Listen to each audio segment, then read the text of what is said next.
Во студиото со вас, Тамара Дичовска. Почитувани, добро утро, ви благодарам што и ово утро ститал е вашиот избор за утренски вести. Кривична пријава за поранишниот градоначалник на Сарај Блерин Беџити поднесе управата за финансиска полиција. Покрај него кривична пријава има и за уште 7 други лица, дел негови соработници во општината, но и вработени во градот Скопје во секторот за планирање и уредување, како и еден инженер. Според финансиската полиција, иако немало детален урбанистички план за една парцела во Сарај, тие сепак одобриле план и дозвола за градба, направиле неточни пресметки за комунали, како и лажен технички извештај, а на местото е изградена зграда. Со лажното одобрување на градба во општината, тие овозможиле на фирмата за отпад Азра Идрис од Блумово незаконски да се стекне со околу 1,7 милиони евра. Според Беџити станува збор за политички прогон од страна на премиерот Мицкоски и Изет Меджити, додека пак премиерот вели секој што работел незаконски ќе одговара. Това е еден вид на политички прогон од согласно мојот закон, како што велеше Мицковски во собранието, од тандемот Мицковски Меджити и само еден филм за јавноста, кај што се обидуваат да ве дискредитират, но нема ништо надвор од законските прописи. Сум работел секогаш согласно законски. Од самиот почеток рековме дека секаде каде што постои основано сомневање, кое што е подкрепено со докази, ние како влада ќе делуваме. Нема да правиме тоа естрада, нема да упаѓаме дома со специјални единици.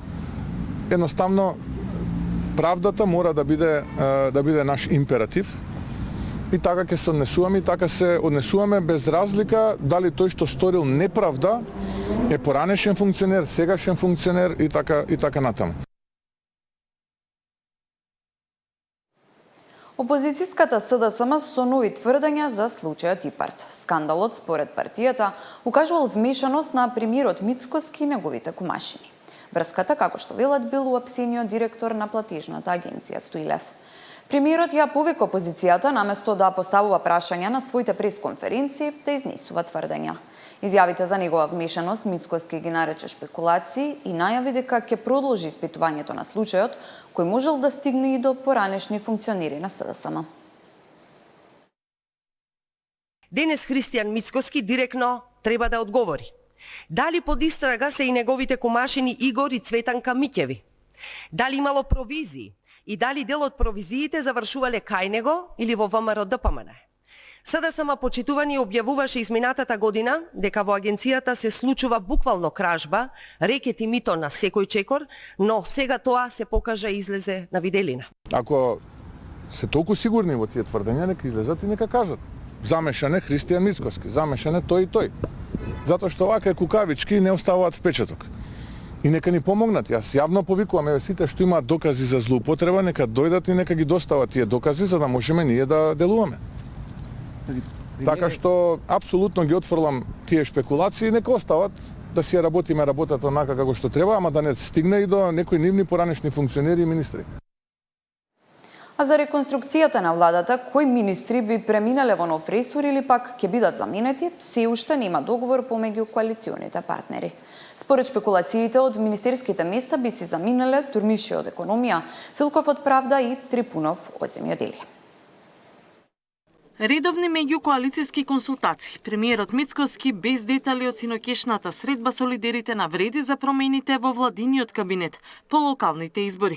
Редовни коалициски координации. Да бидеме трпеливи, многу скоро ќе се знаат. Добро, кои беа барањата од коалиционите партнери? Какви предлози имаш? Биете, ако има што повеќе да споделам, уште на првото прашање ќе дадев одговор. Информациите и од ВМРО ДПМН и од вреди се дека разговорите продолжуваат и дека на маса е целокупното дејствување на владините партнери и во владата и на локално ниво. Според неофицијална информација од албанскиот партнер, се споменува дека вице-премиерот Фетај би станал нов министер за евроинтеграција. Вреди би имала еден вице-премиер како замена за Меджити, пратеникот Беким Сали. За во животна средина пак се споменува името на поранешниот владин портпарол Мухамед Хоџа. Иако министерот за политички систем Иван Стојлковиќ стана советник во Куманово, тој многу веројатно ќе остане во владата и ќе се откаже од општинската позиција. За сега се шпекулира дека сменети би биле и министерот за економија и труд од Вреди, Дурмиши, министерот за правда од Знам, Филков и министерот за земјоделство од ВМРО ДПМН Трипуновски. Трипуновски рече дека ќе ја почитува одлуката на премиерот каква и да е, додека Дурмиши не знаел дека имало разговори за смени. Немам информации дека има такви иницијативи за менување на кадровските ресори или разрешување или менување. Коалицијски партнери се и нормално дека треба да се сретнат, да се договарат како ќе ги водиме работите понатаму, но немам информации што се случило вчера и фокусирани сме на работата на министерството. Неофицијално промени се најавуваат и во албанскиот блок во парламентот со преминување во власта, но и проблеми во коалицијата што ја предводи Дуј. Од крилото на Алијанса на албанците на Таравари денеска побараа на повторените избори во Гостивар, Врапчище, Центар Жупа и Маврово Ростуше да се задржат истите кандидати. Велат дека тоа би било праведно бидејќи евентуалните нови кандидати би немале обврска за цензус како претходните. Сепак познавачите во албанскиот блок велат дека Таравари всушност стравува во Гостивар на повторените избори, дуи дека ќе излезе со свој кандидат, општина во која досега доминираше Алијанса. Бевме во собранието денеска, се подготвиме за овој прес и за тоа. Нема проблем. Не обавезно. Значи во Гостивар, во Брапчиште ќе кандидираме заеднички како коалицијаки. Не одиме како Алијанса за албанците, се разбира.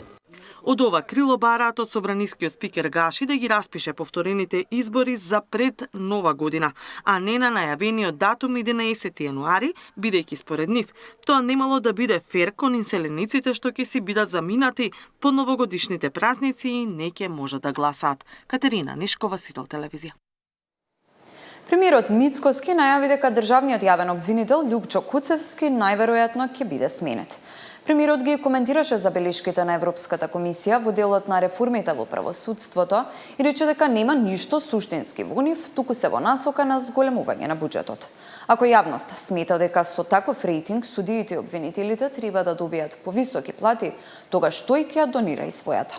Недозволиво е според него како држава да одвојуваме поголем буџет од најразвиените земји во Европската унија. Треба да вратиме повеќе од 2 милиарди евра некој кој што душмански ја задолжувал државата и неродените генерации. Ако вие мислите дека, или јавноста, ја повикувам јавноста, нека каже, ако мисли дека треба да ги дуплираме платите на обвинителите и судиите, слободно кажете. Јас ќе донирам мојата плата. За обвинителите, ама нека судат барем и обвинуваат согласно закон, а не како што прават до сега. И знам дека ќе излезат сега и ќе ме нападнат и ќе ме обвинат и ќе речат Мицко е ваков, таков, онаков. Во ред, се е тоа во ред. Но не можам, едноставно моралот не ми дозволува да се согласам на зголемување на плати на луѓе кои што има никаков рейтинг. И ако е тоа клучната реформа која што треба да ја направиме, простете ја нема да ја направам. 8 години кога менувавме имење и презимења, ни викаа дека сме фронтранери. И кога ќе смениме име и презиме, за 3 години 4 сме во Европската унија. Тие 3-4 години изминаа пред 3-4 години. Кај сме ние денес? Онаму кај што бевме пред 25 години. Супер е да го сменим уставот, најдобри ќе бидеме. Најдобри ќе бидеме. Уште ако може да не сме македонци, да сме нешто друго, најдобри ќе бидеме. Онака како што некој ни прави булинг и сака да ја стопира Македонија да напредува во Европската унија. Тоа нема да го дозволиме. Оваа влада тоа нема да го дозволи. Додека сум јас таму, кој ќе дојде друг, нивна работа.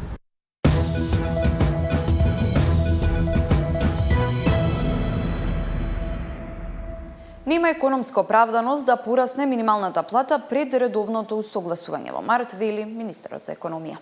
Во меѓувреме цените растат кај дел од основните производи. Мартин Арсов.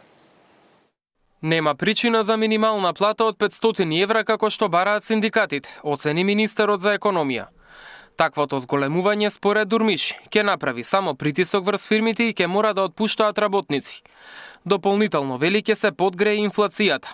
Затоа и до година ќе се оди само со законското усогласување. Во моментот не гледаме економска оправданост за интервентно зголемување на минималната плата пред редовното усогласување што е законски предвидено во март.